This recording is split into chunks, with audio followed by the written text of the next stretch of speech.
continuation du dernier cours qu'on a fait la semaine dernière. On va continuer à parler du même sujet, mais d'un autre angle. C'est un autre angle. Et la question qu'on se pose aujourd'hui, c'est, on renvoie des SF, et le type du juif religieux, comme on le voit dans toutes les photos, il est plongé dans ses bouquins, il n'a pas de vie, et de l'autre côté, les non-religieux qui font la teuf du matin au soir. Et la question, c'est de savoir où on est nous dans cette histoire-là entre les anaot, les plaisirs du monde non religieux et les devoirs du monde religieux. Maintenant, la question, c'est de savoir pourquoi j'ai mis des guillemets. Parce que, à première vue, c'est la simple vérité. Les non-religieux, ils kiffent leur tête, ils font ce qu'ils veulent, ils ont le plaisir tout le temps, et nous, on est tout le temps, en combat, on est tout le temps en train de se battre, on est tout le temps en train d'avoir des devoirs et des responsabilités, et on ne peut jamais faire ce qu'on veut, etc., etc. D'accord? Ça, c'est la question. Et pour commencer, on va commencer avec une histoire. D'accord? À Tel Aviv, c'est une ville en Israël, samedi matin, la famille Poker, d'accord, qui est en train de se préparer pour aller à la plage. Non, pas au casino. Le casino, c'est à Jéricho. D'accord, c'est à la plage. Ils se préparent pour aller à la plage. Les enfants, ils sont excités. Ils amènent la bouffe, ils amènent les maillots, ils amènent les bouées. Le père, il est dans la voiture en train de préparer. La maman, d'en haut, l'inspecteur de travaux finis qui donne les instructions, etc. Et ça crie, et ça se prépare, et on est excité, etc.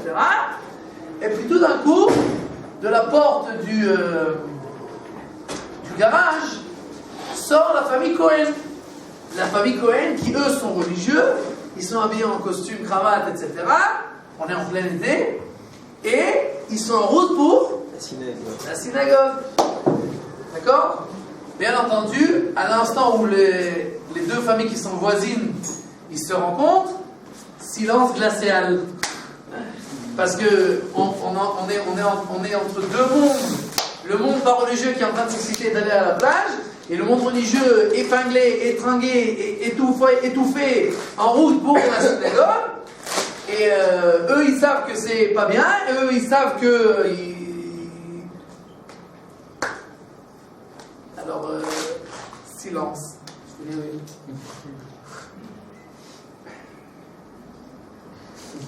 Après quelques instants de silence, tu peux manger des bonbons.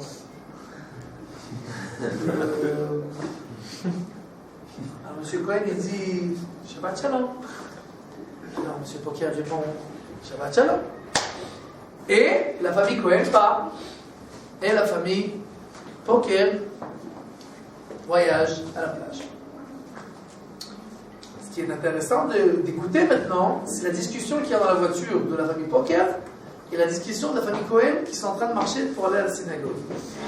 Cette discussion a lieu dans des centaines, ou peut-être des milliers, peut-être des dizaines de milliers de familles en Israël, des deux côtés. Les enfants de la famille Poker, ils posent la question au père, Papa, pourquoi les pauvres, la famille Cohen, ils viennent jamais avec nous à la plage? Et alors le père qui répond, ils n'ont pas le droit, ils sont religieux. Eux, ils vont à la synagogue. Mais nous, on n'est pas religieux, on a le droit. Donc nous, on va à la plage. Mais eux, ils ne peuvent pas. Parce qu'ils ne sont pas religieux. Parce qu'ils sont religieux. Bon, les gosses ont très bien compris le message. C'est quoi le message? T'es religieux, t'es foutu. T'es pas religieux, tu kiffes. Tu fais ce que tu veux. Nous, on n'est pas religieux, on a le droit. De l'autre côté, les enfants de la famille Cohen, ils posent la question, papa, pourquoi la famille Poker, ils viennent jamais avec nous à la synagogue? Alors le père répond, parce qu'ils ne sont pas religieux. Ils ne savent pas c'est quoi aller à la synagogue. Ils ne savent pas c'est quoi être assis ensemble à la table de Shabbat et chanter et être avec les enfants. Ils ne savent pas. On va prier pour qu'ils fassent tchouva. Et peut-être qu'un jour, ils seront eux aussi. Eux, ils vont à la plage maintenant. Et nous, on ira pendant les vacances. Les non-religieux pensent que les religieux sont des skinim. Comment on dit les skins, les pauvres mecs. Et les religieux pensent que les non-religieux sont des pauvres mecs. Et que chacun souffre. Tout le monde est heureux. Et tout le monde est sûr que les autres, ils souffrent. Les non-religieux, ils sont sûrs que les religieux, c'est des primitifs qui souffrent, qu'ils n'ont pas le choix, parce qu'ils sont obligés, ils sont religieux. Et les religieux, ils sont sûrs que les non-religieux, ils savent pas c'est quoi véritablement la vie. Alors chacun a pitié pour l'autre côté. Et malheureusement, grand malheureusement, c'est la triste vérité pour les 99% du peuple juif. C'est ce qu'ils pensent les uns sur les autres. Personne ne connaît personne. Et alors on arrive à ça. Et vous allez rien entendre, et c'est en hébreu.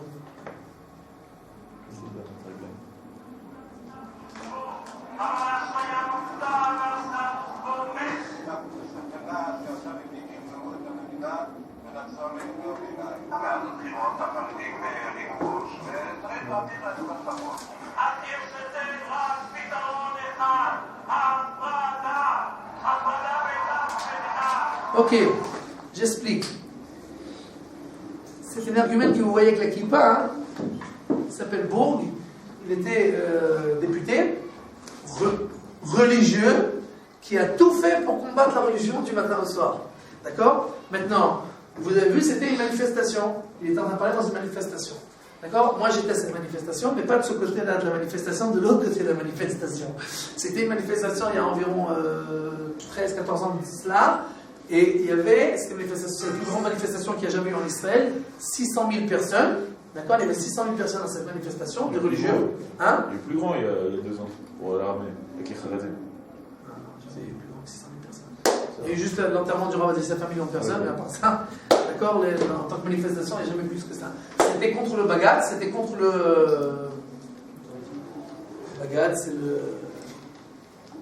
haut tribunal qui fixe les lois. En fait, vous votez pour que la Knesset, c'est eux qui font les lois, mais en fait, c'est pas le tribunal qui fait les lois, c'est le Bagad qui fixe la loi à la fin.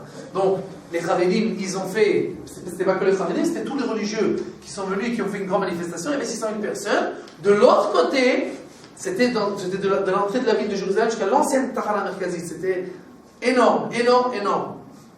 De l'autre côté, à Gansaker, il y avait une manifestation de gauche, il y avait 10 000 personnes. D'accord? 10 000 personnes contre 600 000. D'accord? Et Bourg était où? Religieux. Il était avec les non-religieux, en train de hurler, parce que la manifestation c'était contre le haut tribunal. Que le haut tribunal, on demande d'arrêter de te mêler de ce qui ne te regarde pas. C'est pas toi qui fixe la halakha, c'est pas toi qui fixe qu'est-ce qui est permis, qu'est-ce qui est interdit. Il veut dire qu'est-ce que la rabbanout elle doit dire, qu'est-ce qui est caché, qu'est-ce qui n'est pas caché. Des trucs complètement insensés. D'accord? Maintenant, c'était une manifestation très très calme. C'était pas on hurle, on crie, on frappe, etc. C'était une prière. Prière, Shema Israël, etc. C'est tout. Il y avait Tehillim, Shema Israël, Kabbalah dans le Chamaï, c'était tout. D'accord? Maintenant, moi, j'avais pas compris. Après j'ai vu ça aux informations. C'est qu'il y avait, maintenant, c'est 600 000 personnes, habillées tous pratiquement en noir, etc., avec les PS et le chapeau, etc. Et puis, il y avait des femmes qui se promenaient au milieu. Mais des femmes qui n'étaient pas très pudiques. Alors, je dis, où elles sont folles, d'accord? Et elles vont se faire lyncher, d'accord? Qui se font au milieu comme ça en ce moment. Et puis après, on a vu aux infos que c'était des femmes qui sont venues pour faire de la provocation, qui sont venues de l'autre côté, en fait, et ils attendaient que. Ils se sont dit, sur ces 600 000, il y a bien 1 ou 2 ou 3 fous qui vont nous lyncher, et après tout le monde va dire, voilà les religieux, voilà. D'accord? On ne peut pas vivre dans cet état. D'accord? Parce que de l'autre côté, qu'est-ce qu'ils sont en train de hurler? Bourg, qui est en train de crier, Afrada! C'est quoi Afrada? On va séparer la religion de l'État. L'État, c'est l'État, il fait ce qu'il veut, mais la religion, ils ont qu'à s'enfermer à Miacharim. Mais nous, on n'en veut pas. D'accord? Celui qui était avant, le vieux avec les cheveux blancs, qui est déjà décédé, Tommy Lapine, d'accord? Qu'est-ce qu'il a dit? Il a dit, les Charedim, ils sont en train de lever la tête, et il faut leur baisser la tête, parce que sinon on va retourner au Moyen-Âge. Au Moyen-Âge. On retourne au Moyen-Âge, c'est le mot qu'il a dit. D'accord? On retourne au Moyen-Âge. Donc, les religieux disent que les non-religieux, ils sont complètement fous. Et les religieux, qu'est-ce qu'ils disent? Ils disent que les religieux, c'est le Moyen-Âge. Ok. La question, c'est de savoir est-ce que tout ça, c'est subjectif ou est-ce qu'il y a aussi de l'objectivité à l'intérieur? Parce qu'à première vue, si les religieux ils sont contents, ben c'est très bien. Et si les pas religieux ils sont contents aussi, ben c'est très bien, chacun fait sa vie. Tout le monde est content. Pourquoi il y a besoin d'avoir pitié les uns des autres?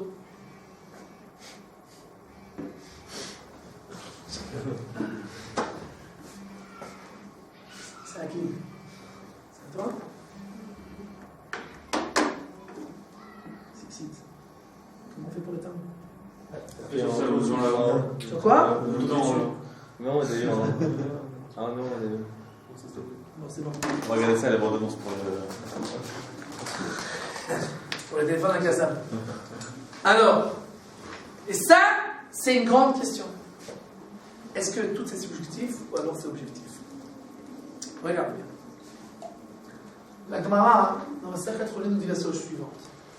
Une fois, Yalta, la femme de Rav Nachman, Rav Nachman, Yalta, sa femme, elle lui dit, tu m'as déjà dit, que tout dans ce monde-là a été créé pour kiffer. Tout. Et moi, je veux comprendre. Parce que si tout a été créé pour kiffer, pourquoi la Torah, elle interdit tellement de choses? Et alors, la Gemara, elle donne une liste pour montrer qu'en fait, il n'y a rien qui est interdit. C'est-à-dire que même ce qui est interdit, la Torah a toujours permis quelque chose en parallèle où tu peux avoir exactement la même anaa, le même plaisir, et donc en fait tu ne perds jamais rien.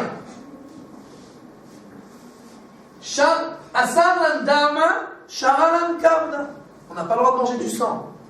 Mais on peut manger, si tu veux manger du sang, mange le foie. Tu vas me dire, ouais, mais le foie, ouais. Après qu'on l'a brûlé, ça sert à rien, il ne reste plus rien. D'accord? Mais c'est parce que tu le manges grillé, mais qui c'est qui t'a demandé de manger grillé? Si je fais la shrita à une vache et que je prends son foie comme ça, je le lave et je le mange comme ça, j'ai le droit? Oui. Tout le problème qu'on doit faire la cachérisation avec le sel, etc., ou alors brûler, c'est rien que parce que tu veux le cuisiner après et que le sang il sort. Mais si le sang il n'est pas sorti, il est à l'intérieur, ça s'appelle umtsa. On a le droit de manger ça sans cachérisation, sans rien du tout. Donc tu veux goûter du sang, tu veux avoir du plaisir du sang, parce qu'il y a du plaisir du sang, mais disons que tu veux, la Torah à l'intérieur, tu veux du plaisir. Voilà. Tu veux avec une femme qui est nida, qui a ses règles.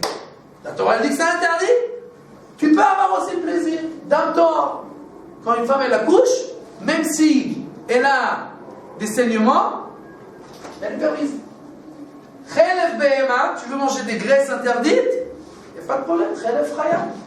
Il y a certains animaux où les mêmes graisses sont permises. Chazir, je veux manger du cochon. Mocha de shibuta. Il y a le cerveau d'un poisson qui s'appelle shibuta qui a exactement le même goût que le cochon. D'accord? Maintenant, si quelqu'un dit ah ouais, mais moi je veux du cochon, ben, il faut te faire interner parce que ça n'a rien à voir avec le plaisir. C'est-à-dire que si c'est juste pour avoir le plaisir, la Torah dit voilà, le plaisir tu peux l'avoir. Si c'est juste parce que je veux faire l'inverse de la Torah, alors ça on peut rien faire pour toi. D'accord? Il n'y a rien à faire. D'accord? Mais le plaisir, tu peux l'avoir. Giruta, c'est un oiseau interdit. Lishna nekvara, il y a aussi un poisson qui a le même goût. Eshetish, Eshetar, Koutit, Tifator, etc., etc. Et alors elle lui dit, je veux manger du lait et de la viande. Alors Rav Nachman, il a dit à son cuistot, prépare-lui une mamelle de vache. Et la mamelle, c'est de la viande qui est pleine de lait. Et c'est permis. D'accord? Donc, qu'est-ce que la Gemara vient nous dire en fait? Que le fait d'avoir pitié les uns sur les autres, c'est pas du tout subjectif, c'est objectif. C'est-à-dire, et je vous ai donné déjà une allusion au début de l'histoire, quand la famille Cohen ils sont partis et que les enfants ils ont posé la question au papa, ouais, pourquoi il ne vient pas à la synagogue? Qu'est-ce qu'il a dit le père? Parce qu'ils ne savent pas. eux ils vont à la plage maintenant et nous on ira pendant les vacances. La famille Poker, qu'est-ce qu'il a dit le père? Ils n'ont pas le droit d'aller à la plage, ils sont religieux, ils ne peuvent pas. Donc ils disent n'importe quoi. Ça c'est l'idée que les non-religieux ont de la religion. Que quoi? Que si tu es religieux, il y a plein de trucs que tu ne peux pas faire. Ma putain, on peut tout faire. La question c'est quand, combien, comment, etc. Mais est-ce que nous, il y a un plaisir qu'on ne doit pas avoir ou on ne peut pas avoir? Ça n'existe pas. Eux, ils vont samedi, nous, on ira le dimanche. Il me dit le samedi, c'est pas le samedi, c'est le dimanche. C'est pas grave. D'accord? Donc on va le dimanche. Ça change quoi? Rien du tout.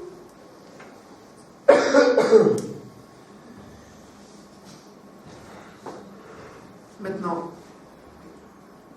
vous allez me dire, oui, mais encore, quelqu'un qui n'est pas religieux, il peut aller à la plage quand il veut.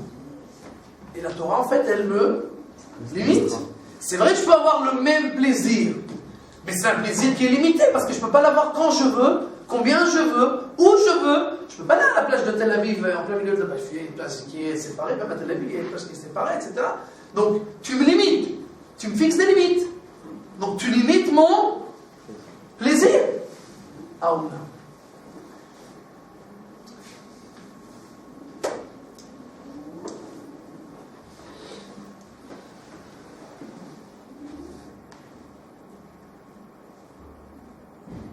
Quand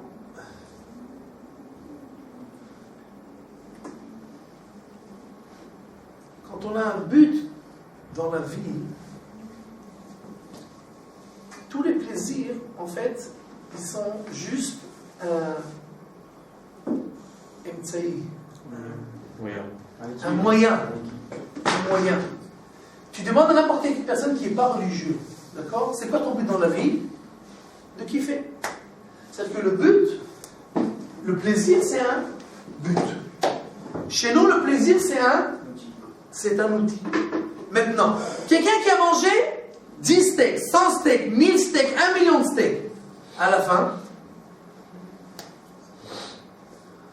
quelqu'un qui s'est marié 14 fois, il a divorcé 45 fois, d'accord? À la fin, quand tu as 75 ans déjà, bon, ok. Et alors maintenant quoi? C'est fini. Vu que le plaisir c'est un but, vu qu'il n'y a pas de but ultime, donc ta vie elle se finit quand le plaisir se termine. Alors que si le plaisir n'est qu'un moyen, qu'est-ce qui se passe? Tout est un plaisir. Pourquoi? Parce que chaque chose que tu fais, elle te ramène où? Vers le but que tu t'es fixé. Donc en fait, le fait d'avoir autant de plaisir qu'on veut, combien on veut, etc., ça ne donne pas plus vraiment de plaisir, mais ça enlève du plaisir. J'explique. Vous allez voir un petit film de 3 minutes, d'accord? Vous connaissez un chanteur qui s'appelle Eyal Golan. Vous avez entendu parler de lui? Hein? Vaguement. Vaguement. Bon, c'est un grand beau gosse en Israël, d'accord? Bon, ok. Il chante des chansons, il semblerait pas très cachère, enfin j'en sais rien, j'ai jamais entendu. Quoi qu'il en soit, c'est un chanteur qui a très très bien réussi, etc. Et là, il est en interview avec Shlomi Shabbat. Shlomi Shabbat, c'est aussi un chanteur qui a fait Tchouva, d'accord? Bon, il n'est pas devenu Gdolador, il a fait Tchouva, etc. Donc il l'interview Eyal Golan, c'est des copains. Et Eyal Golan, il raconte. Quand vous dites que la Nas, c'est un Mitsaï, d'accord, mais ce que je veux voir, c'est quoi la Matara chez l'âme? C'est la Nav, c'est quoi le Dava? C'est le Souchel.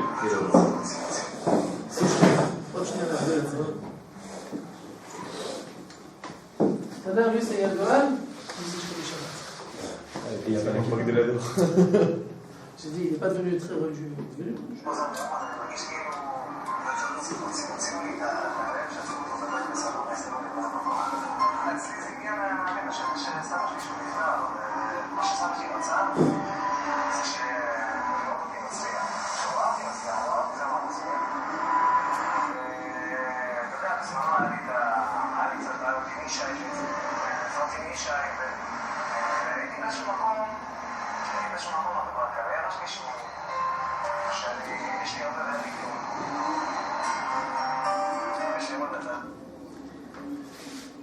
Il a honte de le dire, mais la phrase juste avant qu'il vient de dire,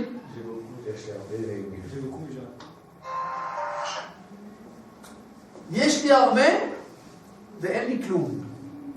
C'est-à-dire que j'ai tout, l'argent, les femmes, l'honneur, les voitures, la maison, tout ce que tu veux.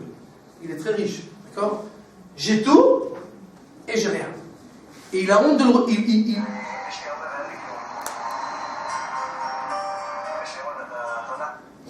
Il a honte. D'accord? Il dit, j'ai tout. Tu vois de quoi je veux parler?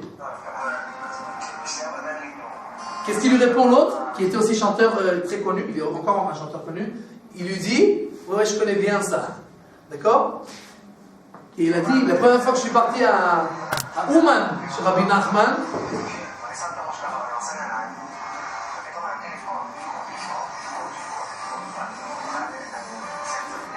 bon, c'est pas très important la suite, il continue à parler, il dit comme quoi c'est que dans la religion qu'on trouve le bonheur, etc. Mais c'est pas important. Quoi qu'il en soit, donc il dit, je suis arrivé chez Rabbi Nachman et j'ai mis la tête sur le comment s'appelle, le kever, la tombe, et j'ai commencé à pleurer. Et il y a énormément de gens, tu te dis, mais pourquoi il est triste? Il a tout. Ben justement, quand tu as tout, tu n'as plus rien. C'est-à-dire, si, par exemple, j'ai un enfant et je lui donne un bonbon toutes les 10 minutes, il kiffe ou pas? Le premier, le deuxième, le troisième, le quatrième, le cinquième, au 10e, il y a encore un kiff de recevoir le bonbon? Au 100e, ça y est, bon, plus aucun kiff. Alors que moi, par exemple, tous mes enfants, ils ont ce qui s'appelle Sakit Afterot. Sakit Afterot, c'est tous les Shabbats, ils reçoivent un sachet avec plein de surprises, etc. D'accord? מה? השפלה למוזמנים, דרך אגב. השפלה? השפלה.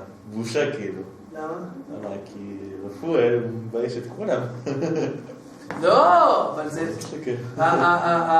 Sakit Afterot, le sachet, c'est pas s'il répond des bonnes réponses. Si. Il y a à part ça. À part ça. Ça, c'est autre chose. Il dit que quand ils sont là-bas, et mon fils a fait un quiz, alors c'est mon fils qui répond toutes les questions. D'accord? Ça, c'est une autre histoire. D'accord? Mais à part ça, ils savent qu'ils reçoivent toutes les semaines un sachet avec des chocolats, des bonbons, etc. Ils reçoivent. D'accord? Mais pendant la semaine, on n'en permet pas. Pourquoi? Parce que mon père est dentiste. Bon, ok, c'est une autre histoire. Mais essentiellement, pourquoi? Parce que quand tu manges des bonbons tous les jours, tu perds le plaisir d'un bonbon. Moi, je donne un exemple. Moi, je ne mange pas de viande. D'accord? Que Shabbat. Ben, je peux vous assurer que quand je mange de la viande Shabbat, j'ai du plaisir. Il y a quelqu'un qui mange des steaks tous les jours, il arrive Shabbat, ok, encore un steak. C'est-à-dire que le fait même de limiter, c'est pas que ça enlève le plaisir, mais ça augmente le plaisir. Ah, mais ça crée aussi la frustration. C'est pour ça qu'ils ne veulent pas. Je continue cet exemple de bonbons. Un enfant qui vient chez sa mère, qui est super sympa, sa mère, elle est hyper cool. Et sa mère, elle lui donne des bonbons tant qu'il en veut. T'en veux? Tiens, prends. Tu veux du chocolat? Tiens, prends. Tu veux. Elle est extra, cette mère. Extra. Et du matin au soir, le gosse, il mange des bonbons, des chocolats sans arrêt. Après 2 jours, où il est ce gosse? À l'hôpital. D'accord? Il va avoir un ulcère à l'estomac, il va souffrir pendant des semaines. D'accord? Et l'autre maman, celle avec la massue, donc, que le gosse il vient et il veut un bonbon. Et la mère elle lui dit, tout à l'heure, demain, à la fin de la semaine. Elle est méchante cette maman. Mais si on réfléchit profondément, cette maman-là qui a tout donné, elle est cool? Elle est folle. Elle déteste son fils. Elle s'auto-déteste. Son fils, c'est elle. Elle s'auto-déteste. Ah, mais elle kiffe autant qu'elle veut. Il kiffe le gosse, il n'en peut plus. Demande au gosse qui est à l'hôpital après, pendant des semaines, qui souffle le martyr. Est-ce que tu appelles ça un kiff? Qu'est-ce qu'il va te dire? Ça va pas la tête ou quoi? Ça s'appelle pas kiffer, ça s'appelle kiffer ça? T'as eu un plaisir d'une seconde et après tu souffres pendant des semaines, ça s'appelle kiffer? Alors que l'autre gosse, sa maman qui est méchante, elle lui a dit une fois par semaine. Tu kiffes quand tu reçois le chocolat? Waouh! Je kiffe Raval Alazman. J'adore! Donc, objectivement, quelqu'un qui n'est pas religieux et que tout est permis, il a une maman super cool, qui est complètement folle. C'est de l'autodestruction. De ne pas se limiter dans rien, c'est de l'autodestruction. Alors que notre maman qui a une massue, c'est Akadosh Baruch Hu. La massue, c'est la Torah, à première vue. Mais elle est intelligente, cette maman. Elle adore son fils, cette maman. Elle sait très bien comment son fils il va pouvoir kiffer les chocolats et les bonbons. Donc, quand on parle des plaisirs du monde non religieux et des devoirs du monde religieux, ça c'est subjectif. C'est comme ça que les gens attrapent les choses. Mais objectivement, c'est exactement l'inverse. Je vous donne un autre exemple. Vous avez déjà vu un soulard qui boit? Comment il boit? Et hop, tout ce qui rentre fait ventre. Et hop, il boit, et il boit, et il boit, et il boit. D'accord? Hein? Dans le gosier.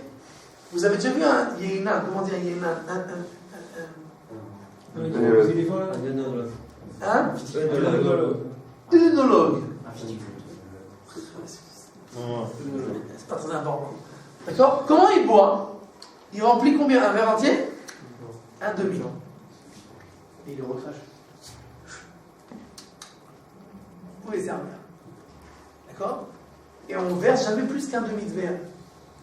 Mais arrête! Lâche-toi! Kiffe! Tu kiffes le vin! Bois! Éclate-toi! Termine la bouteille! Ouais. Celui qui termine la bouteille à première vue, il a plus de plaisir. À première vue seulement. Mais véritablement, il ne sent même pas le goût du vin. Il n'a même pas le goût du vin dans la bouche. Il est complètement mastoul, il est complètement ivre. Alors que pour vraiment avoir du plaisir du vin, tu te calmes à petite dose et tu le goûtes doucement, doucement. Donc en fait, la Torah, quand elle te dit tu peux kiffer tout, qu'est-ce qu'elle te dit en fait?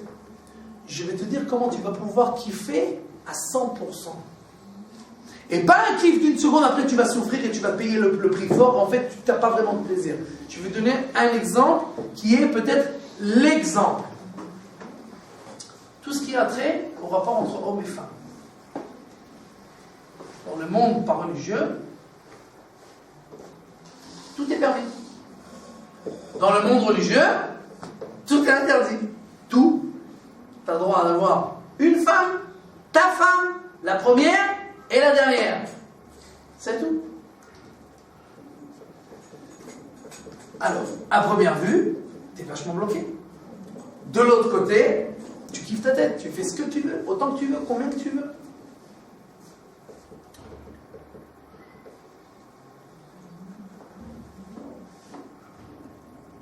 Regardons quelques chiffres. 40% en Israël des hommes à qui on a posé la question est-ce qu'ils ont déjà trompé leur femme disent que oui. 30% des femmes, la même chose. 50% des tromperies se passent dans le milieu du travail. C'est-à-dire avec les gens qui travaillent ensemble. D'accord? 3 sur 4 couples, en moyenne, 3 sur 4 couples ont déjà eu une fois dans leur vie un cas de tromperie dans leur couple. D'accord? 60% des cas qui ont eu un cas de tromperie et qui n'ont pas fait un petit pool, ils n'ont pas eu de thérapie après, ils divorcent.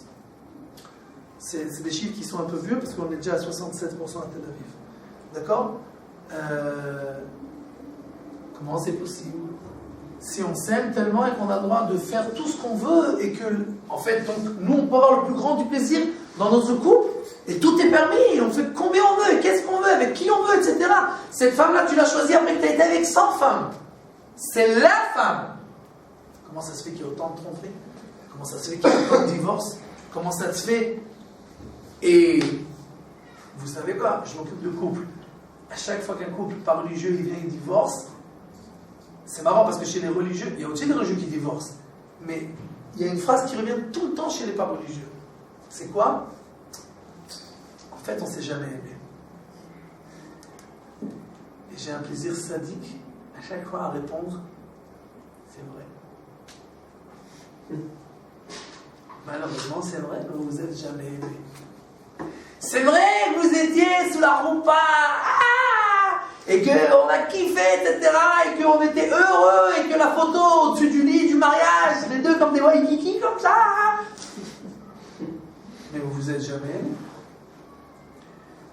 Tout simplement pourquoi? Parce que ce plaisir insensé et sans limite à chaque fois, ça donne seulement une sensation de plaisir. C'est pas vraiment un plaisir. Un plaisir, c'est quelque chose, la Gemara, elle dit Lama amra Torah atiye benidata shivat yamin.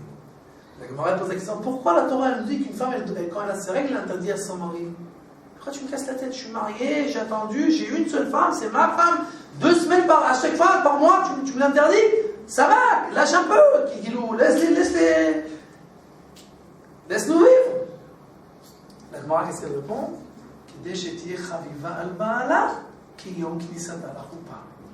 Parce que je veux qu'elle soit chérie par son mari comme le jour de son mariage. Parce que si tu manges des chips tous les jours, et tu adores les chips, après 1 semaine tu manges des chips tous les jours, après 2 semaines, après 1 mois tu ne peux plus les voir les chips, tu les vomis, rien que tu les vois tu vomis. D'accord? Ben, c'est la même chose.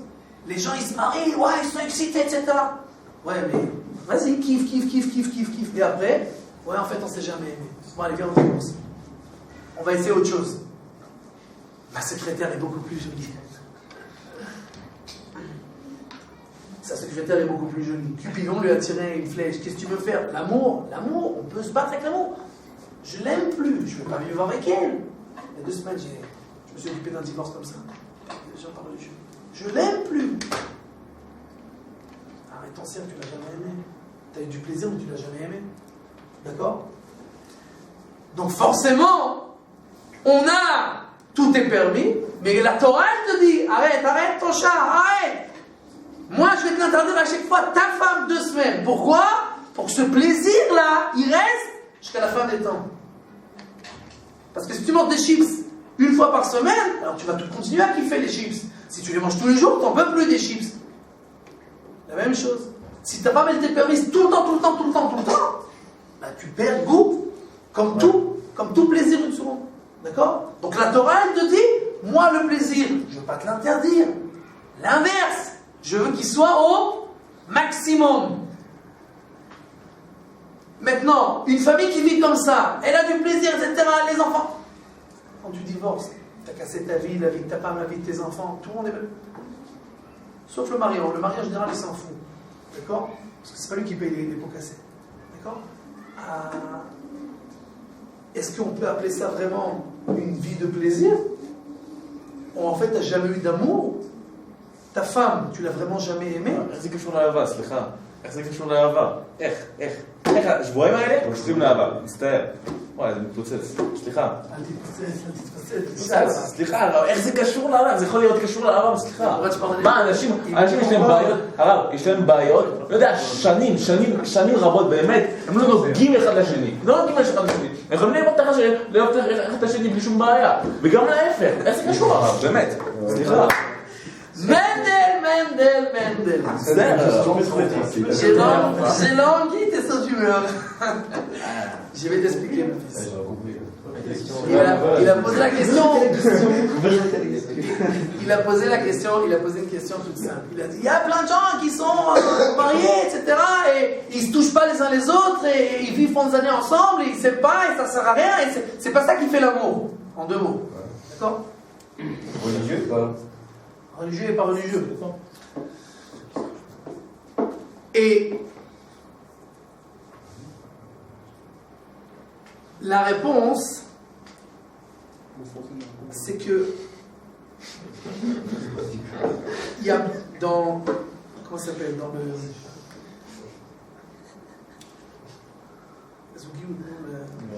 La vie conjugale, la vie de couple, il faut comprendre bien entendu qu'il n'y a pas une seule chose qui joue à l'intérieur. Il y a des dizaines de facteurs qui jouent. D'accord ? L'amour, d'accord, il est bien entendu aussi influencé par les rapports intimes. D'accord ? Et énormément de fois, je vois que quand il y a des problèmes de couple, en général, il y a aussi des problèmes dans les rapports intimes. Ça va ensemble. D'accord ? Maintenant, c'est clair que chez les religieux, ils ne divorcent pas que à cause de ça. Ça n'a rien à voir. Ça, c'est un des facteurs qui fait que tu peux encore avoir de l'amour. Mais ce n'est pas ça qui va fixer ce que tu vas avoir une vie de couple qui est parfaite ou pas. D'accord ? La chose basique. Et ça, c'est la même chose. On revient au même sujet d'un autre côté dans la vie de couple. Chez les non-religieux, on ne sait pas c'est quoi se limiter, c'est-à-dire on ne sait pas c'est quoi travailler et faire des efforts. Et donc automatiquement, la vie de couple, ça, les rapports intimes, c'est un des aspects. D'accord ? Mais toute la vie de couple, c'est une vie de travail et de labeur. Si tu te maries et que, comme dans la Torah, tu sais que chaque chose que tu fais, c'est un travail, c'est un labeur, il faut faire des efforts, etc. Eh bien, la vie de couple, c'est la même chose. Alors automatiquement, cet amour-là, il va aller grandir et se construire parce que tu sais que c'est comme ça que ça se passe dans la vie. Et un des points de ce travail-là, c'est aussi les rapports intimes. D'accord ? C'est pas ça qui fait que un couple il va être heureux ou pas heureux. D'accord ? Mais ça, c'est un des points, des nombreux points qui vont tous dans le même sens. Et ce sens-là, c'est de savoir, est-ce que je sais me limiter ? Est-ce que je sais faire des efforts ? Est-ce que je sais me contrôler ? Etc. Parce que quelqu'un, par exemple, qui se lâche complètement, il s'est marié, sa femme, elle l'excite, elle l'énerve. Alors il s'énerve. Quelqu'un qui est religieux, même s'il veut s'énerver, je ne dis pas que tous les religieux ne s'énervent pas, hein, et qu'il n'y a pas de problème de couple, etc. Mais automatiquement, la Torah, de la manière qu'elle dit, ça c'est du cochon, tu n'as pas le droit de manger, ça c'est Shabbat, tu n'as pas le droit de faire ça et ça, etc. La Torah elle te dit aussi comment tu te comportes avec ta femme, c'est des halachot. Donc même si tu n'arrives pas toujours à garder, mais tu as quelque chose qui te limite au-dessus de toi. Et tu sais que c'est un travail que tu dois faire, tu n'as pas le choix. D'accord ? Donc automatiquement, on n'arrivera jamais. La même chose. 50% des cas de divorce, de tromperie, c'est au travail. Pourquoi la Torah, elle te dit que tu n'as pas le droit de travailler avec des femmes ? Pour te limiter ? Non ! Parce que Kadosh Baruch Hu, il sait très bien que c'est le fait de te limiter qui va te laisser, qui va faire grandir ton amour avec ta femme.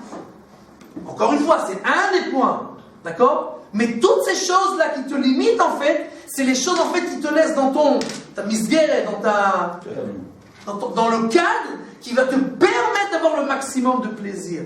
Bien que, à première vue, le plaisir, il est plus intense et plus tout le temps de l'autre côté, ça, c'est qu'à première vue. Mais comme l'ulcère et comme le divorce, etc., à la fin, on ne s'est jamais aimé. Mais non, vous avez kiffé. Ouais, non, c'était pas vraiment. Mais t'as kiffé les moments ? Ah non, oublie, ça ne veut pas kiffer. Donc tout ça, c'est un leurre. D'accord ? Donc les plaisirs du monde non religieux et les devoirs du monde religieux, c'est un leurre. D'accord ? Et il y a un point dans lequel le monde religieux nous gagne. Un point. Non religieux. Le monde non religieux. Le monde non religieux. Non religieux. Non religieux.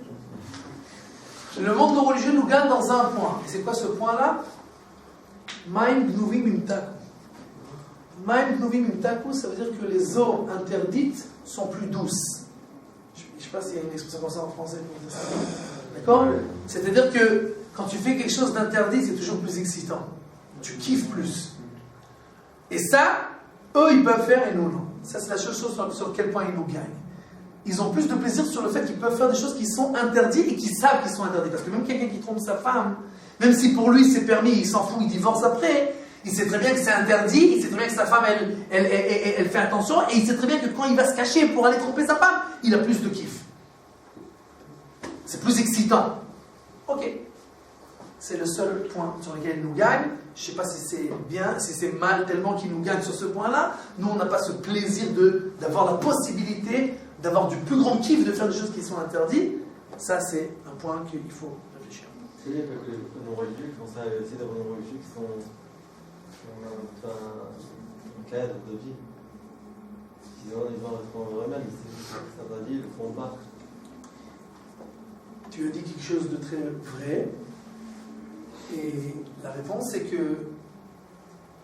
de la même manière que cette personne-là qui s'est fixée qu'aujourd'hui, ça c'est son cadre de vie, demain il peut fixer autrement. On a vu des gens très très bien, qui avaient une vie de famille, etc., et qu'après 10 ans, 15 ans, il a trompé sa femme, et il a divorcé. Pourquoi ? Parce que pendant 10 ans, il a fixé que c'est ça ma règle de vie, c'est ça mon cadre. Mais de la même manière que c'est moi qui ai fixé ça il y a 10 ans, c'est moi qui fixerai ça encore 10 ans, que c'est pas comme ça. Et que si ma secrétaire elle est plus jolie que ma femme, et que ma femme elle a pris encore 40 kilos depuis qu'elle a accouché, et qu'elle est devenue 1 mètre cube, alors, c'est tout. J'ai changé mes règles de vie. Tout simplement parce que du moment que c'est toi qui fixes, ça ne vaut rien. Parce qu'automatiquement, tu as fixé aujourd'hui comme ça, demain tu fixes autrement. Et qui te dit, le Rav Kook qui parle de ça souvent, que même si des fois tu vas dans le sens que Dieu il a dit, c'est que le véritable plaisir avec les règles, tu te les as fixées à toi-même, des fois tu vas dans ce chemin-là, et tu vas dans ces règles-là. Mais vu que c'est toi qui les as fixées, ça ne vaut pas grand-chose. Parce que, voilà, c'est éphémère. Ça ne veut pas dire que ça va tenir le coup. Alors que quand tu prends sur toi les règles que celui qui a créé le monde, il te dit c'est comme ça que tu vas pouvoir kiffer un maximum. Alors ça ne change rien. Aujourd'hui, hier, avec elle, avec lui, ça ne change rien. Ça sera toujours ces règles-là. Et automatiquement, il y a des gens qui disent ouais, mais chez les religions, on divorce pas parce que c'est assaut. N'importe quoi. Il y a Maseret Gidushin, il y a Maseret Gittin. Et c'est une mitzvah. Quelqu'un qui divorce avec sa femme, d'un point de vue de la il a fait une mitzvah. De la même manière, quand il s'est marié, il a fait une mitzvah. Divorcer, c'est pas une mitzvah positive. Il n'est pas obligé de se divorcer. Mais s'il divorce parce que ça ne va pas, il a fait aussi une mitzvah. C'est pas une avéra. D'accord? Mais les gens, ils savent qu'il faut travailler et qu'il y a des limites, etc. etc. Dans le monde pas religieux, souvent, elles doivent m'accepter comme je suis. Ah bon? Pourquoi? La question c'est de savoir pourquoi toi tu t'acceptes comme tu es. C'est pas que elle doit t'accepter comme tu es. C'est la question pourquoi toi tu t'acceptes comme tu es. Nous on sait qu'on doit tout le temps travailler. Chaque Rosh Hashanah, qu'est-ce que je dis? L'année prochaine je ne suis pas le même Gabriel. Je vais changer, je vais travailler, etc. Pourquoi dans le monde pas religieux, qu'est-ce qu'on dit? Accepte-moi comme je suis. Mais pas du tout. Toi tu ne dois pas t'accepter comme tu es. Tu dois travailler. Tu dois savoir qu'il y a des choses qui doivent être limitées, etc. Non, aucune limite. Automatiquement, elle ne veut pas l'accepter comme il est. Il parle mal, il se conduit mal, etc. C'est comme ça que je suis. Ok. Alors ça ne marche pas. Tu comprends? Les âmes sensibles s'abstenir. Un film de 2 minutes. On va voir, est-ce que ce plaisir, on peut appeler ça du plaisir ou de la folie?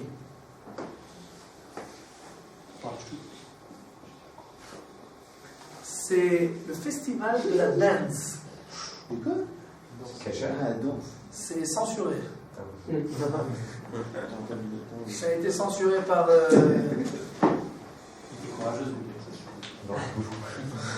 Non. Moi j'ai aussi ça dans un disque d'une organisation Haredi qui sont en front. Ils ont censuré ça. En fait, c'est un disque qui a été fait pour prévenir les parents de ce qui se passe. D'accord?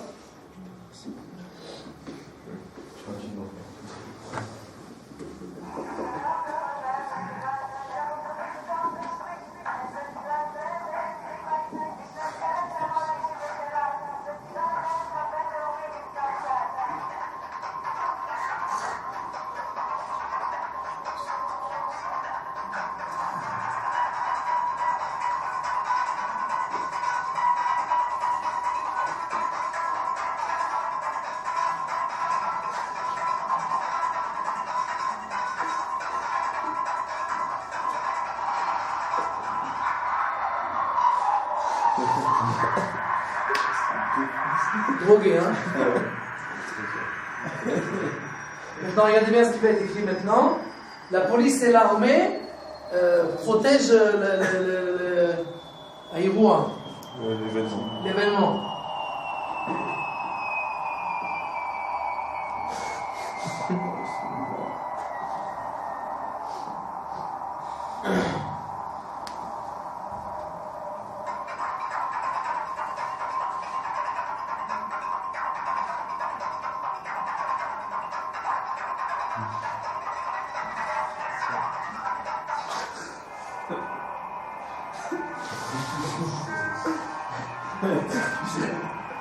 Ah, c'est encore.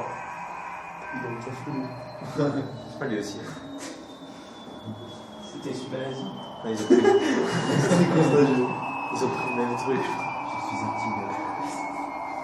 Ah, lui aussi. C'est la maladie des l'écart. Ça serait. Ouais. C'est les chutes. Hein? Ah oui, sage. Donc, maintenant, comprenons une seconde. Ce que vous venez de voir, c'est quelque chose qui se passe tout le temps. D'ailleurs, des petites fêtes comme ça, très sympathiques, où l'armée est obligée d'être là et la police. Ne croyez pas que c'est une invention. J'ai donné un cours il y a quelques temps dans une yeshiva, et un des professeurs, il vient me voir après le cours, il me dit, il faut que je te raconte quelque chose. J'ai marié mon fils il n'y a pas longtemps, et j'étais dans un oulam, dans une salle. Et le mec de la salle, il m'a dit à la fin, quand j'ai commandé, il m'a dit, je te fais 20% de remise. Je dis, c'est louche. Pourquoi tu me fais 20% de remise comme ça? Il dit, parce que tu es religieux. Je dis, ouais. Ok. Toi, tu n'es pas religieux. Pourquoi tu me fais 20% de remise? Il dit, je vais t'expliquer, c'est très très simple. Quand les non-religieux ils font des mariages chez moi, d'abord, ils restent jusqu'à 5h du matin. Après, quand ils s'en vont, c'est une porcherie, il me faut des heures pour tout nettoyer. Et je dois garder mes serveurs jusqu'à 5h du matin. Je dois leur payer encore et encore. À part ça, il y a toujours des bastons au milieu. Et il y a toujours des choses cassées. Donc automatiquement, chez eux, je lève 20% pour tout ce que je dois dépenser autour. Et chez les religieux, je baisse 20%. Tout simplement. Maintenant, quelqu'un m'a... J'ai dit ça au cours des Israéliens la semaine dernière. Et j'ai dit que j'étais il n'y a pas longtemps à un mariage. J'étais à la choupa, je ne suis pas resté au mariage bien entendu, j'étais à la choupa, et au milieu de la piste de danse, j'ai vu comme une chariot comme ça. Et j'ai demandé qu'est-ce que c'est, pourquoi c'est en plein milieu de la piste de danse, ça dérange. Ils m'ont dit non, pas du tout, ça ne dérange pas, ça aide à danser. C'était quoi? C'était un bar ambulant, d'accord? Avec des verres, etc., que tu peux boire tout le temps. Alors quelqu'un est venu, il m'a dit, aujourd'hui c'est pas du tout comme ça. Ça c'est déjà désuet. Il m'a dit, j'étais à un mariage la semaine dernière, chaque table, c'est des tables rondes, au milieu il y a un trou énorme, et chaque table il y a une serveuse au milieu, avec un bar autour d'elle, qui est tout le temps en train de faire ça aux gens. Un mariage. Un mariage? Il m'a dit, il a vu ça la semaine dernière? Il m'a dit, ce que j'ai vu, c'est déjà les dinosaures. D'accord? Maintenant, hein? Non plus. Il m'a dit, mais c'est devenu à la mode dans les trucs chics et les gens qui ont de l'argent. Et les serveurs derrière et les serveurs à l'intérieur, ça coûte cher. Hein.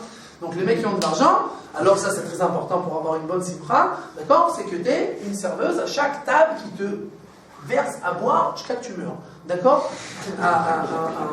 Maintenant, les gens, tu parles, eux ils te disent, ouais mais c'est un grand kiff. Je sais pas si on peut appeler ça un kiff. Je sais pas si l'armée doit être là. Je sais pas si vous avez déjà vu une fête religieuse où il y a l'armée et la police, etc. Pourquoi l'armée est là? On est juste en train de danser, on est des jeunes qui kiffent. Parce qu'il y a de la drogue, parce qu'il y a des meurtres, etc. Et c'est un grand kiff. Donc de dehors, c'est un grand kiff. Mais véritablement, on peut appeler ça un plaisir? On peut appeler ça une folie. C'est-à-dire qu'en fait, tu vis sans aucune limite. Cette vie sans aucune limite, on ne peut pas appeler ça un plaisir. Ça a l'air de dehors un plaisir, mais ça n'a rien à voir avec un plaisir. Même si ce mariage au début, ça a l'air waouh, tu rentres la salle, waouh, et les serveuses, waouh, et le bar, waouh. Et à 5h du matin, qu'est-ce qu'il y a de tout ce waouh? La salle qui est démolie, et les gens qui sont par terre en train de vomir à l'intérieur de leur vomi et en train de se frapper, etc. Ça, on peut appeler ça du plaisir? Je ne suis pas sûr. D'accord? Donc,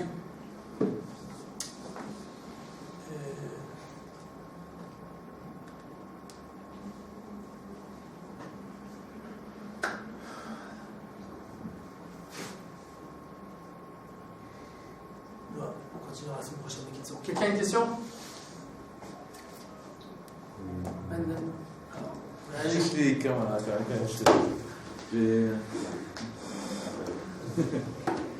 טוב, אז בבקשה, אנחנו continue.